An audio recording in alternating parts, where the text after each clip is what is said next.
Hi, my name is Joyce Oakley, and my presentation is about when I was assistant manager at Road Ranger.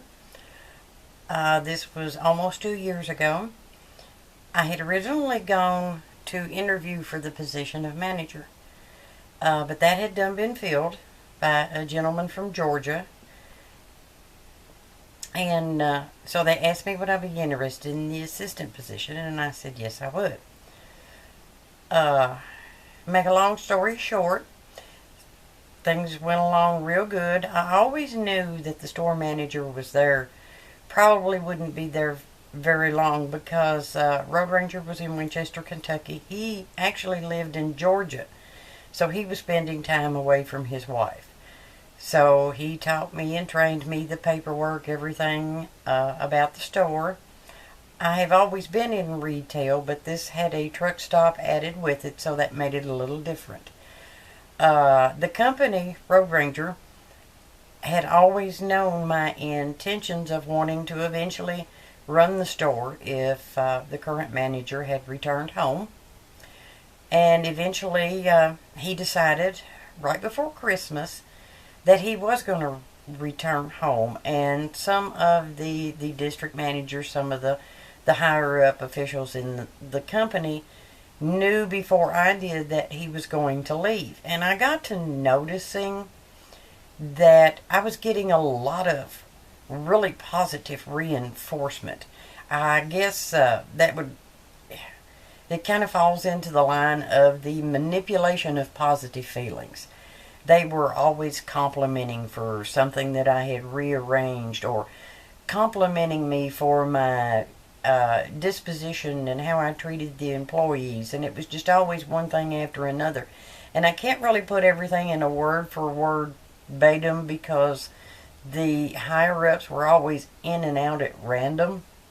But this went on even after the store manager left. I had filled out my necessary paperwork and sent it to the main company in Illinois, letting them know that I was interested in the store, went through the proper procedures, filled out the applications, and the district manager just continually kept complimenting. I just made the store look so much better than it's been for a while, and sales had improved so much, and I was so accurate with the paperwork, and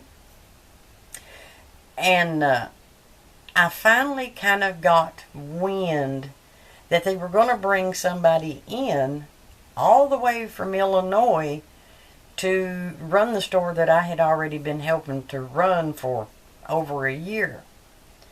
And I started talking to them about it calmly, nothing really bad. And I just kept pointing out things, this is what I've done. I have noticed that the sales have increased. Our employee turnover is a lot less than it was, and I keep asking you all, have you made a decision? Am I going to get the store? And I continually kept getting these compliments of one thing right after the other. And I finally said, I just want to make sure that I haven't put in all this hard work, and although I really did like the company, really did love the store and the people, there was a lot of hard work involved, and I was really putting 110% in it. And anytime I would bring up anything and try to discuss it, I would get these sayings like, well, we're all here for the company. We're all here for the store. So I kept getting a lot of reverent influence. And so I thought, well, okay, I'll give them the benefit of the doubt. Maybe they haven't made any decision.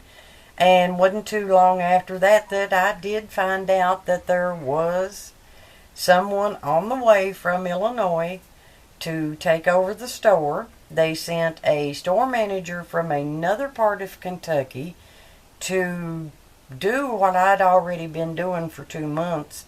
Sometimes I had worked as high as 3 shifts. And then things just kind of steadily went downhill like that. I feel like that they could have handled it a whole lot differently. I do know what it is that I can do, and it wasn't necessary for them to put in all these manipulation of positive feelings, and it was just more necessary for them to be upfront, be truthful, sit down, let's talk about it. What is your reasoning as to why I couldn't get it, even though I've had 38 years experience in retail? And pretty much my evaluation of the whole thing is, I really believe that they are stuck in this gender of, really nobody can do this job unless it is somebody from the state where the home office is, or they're not able to do this job unless they've gone through the proper road ranger training. And so, needless to say, I just finally decided that I would move on, and there was probably a lot better companies, better places that I could spend my time wisely. So I hope this gives you a little insight on the use of the positive feeling manipulations, and I didn't realize how much you do hear these reverent influences pretty much every day of your life. You'll hear these every day, both of these things every day if you have a job. So, thank you very much.